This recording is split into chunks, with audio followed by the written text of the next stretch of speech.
इसके बाद उन चारों को वापस उस कमरे में बिना किसी चोट के निशान के भिजवा दिया गया और कुछ देर बाद सुजुकी भी वहां पहुंच गया। जिसके बाद निशी ने उन्हें बताया कि जब तक वो लोग पूरी तरह से नहीं मर जाते तब तक उन्हें वापस इस दुनिया में बिल्कुल ठीक करके भेज दिया जाएगा। और साथ ही उसने उन्हें इस बॉल का नाम गैंट्स बताया जो ये सब कुछ कंट्रोल कर रही थी। इसके बाद उन सभी को 0 पॉइंट्स के साथ साथ काफी सारी बेइज्जती भी मिली और वहीं निशी को 5 पॉइंट्स मिले, जिसके साथ अब उसका टोटल स्कोर 79 था। और अब उस बॉल में मरने वालों की तस्वीरों में हिरोशी और उसके साथियों की तस्वीरें भी जुड़ गई थी। ये सब देखकर निशी काफी खुश था और इस बात से गुस्सा होकर केटो ने उसका गला पकड़ लिया। अब वो जानना चाहता था कि आखिर निशी ने बाकी लोगों को क्यों नहीं बचाया, पर निशी ने अपने सूट की शक्तियों का इस्तेमाल करके केटो के हाथ को जोर से मरोड़ना शुरू कर दिया। वो तब तक नहीं रुका जब तक के ने उसके ऊपर बंदूक नहीं तान दी। पर तभी अचानक वो लोग वापस अपनी दुनिया में आ गए जहाँ सब कुछ बिल्कुल नॉर्मली लग रहा था। पर रेलवे स्टेशन पर अभी भी 2 लोगों की मौत की खबर लगी हुई थी और जब के अपने स्कूल पहुंचा तो कई बच्चे उसका मजाक उड़ा रहे थे।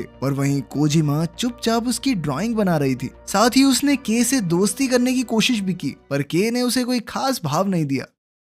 उस दिन के ने केटो के पुराने एड्रेस पर जाकर उसे भी ढूंढने की कोशिश की पर अब तो उस एड्रेस पर सिर्फ एक पार्किंग लॉट था। इसके बाद वो उस गली में गया जहां वो मिशन हुआ था। उसे वहां कुछ सबूत तो मिले लेकिन गैराज पूरी तरह से साफ था। तभी उसकी नजर किशिमोटो पर पड़ी जिसने उसे बताया कि उसे भी सब कुछ याद था। साथ ही उसके पास वो सूट भी मौजूद है, जिसका मतलब साफ था कि वो लोग सपना तो नहीं देख रहे थे। इसके बाद किशिमोटो ने उससे उसके घर में रहने की इजाजत मांगी, जिसके लिए के तुरंत ही तैयार हो गया। घर पहुंचकर उसने बताया कि असल में वो पहले अपने बॉयफ्रेंड के साथ रहती थी और जब ब्रेकअप हुआ तो उसका दिल टूट गया। जिसके बाद वो शराब पीकर कब बाथटब में डूब गई उसे पता ही नहीं चला। जिसके बाद अचानक से उसकी आंखें उस गेम में ही खुली, वो भी बिना कपड़ों के। किशिमोटो के पास अब भी केटो की जैकेट थी जिसमें उसकी डायरी भी मौजूद थी। जब के ने उस डायरी से उसका नया एड्रेस निकालने की कोशिश की तब जाकर उसे पता चला कि केटो असल में जमानत पर बाहर था। उधर केटो को नींद में भी उस अजीबोगरीब जीव के सपने आ रहे थे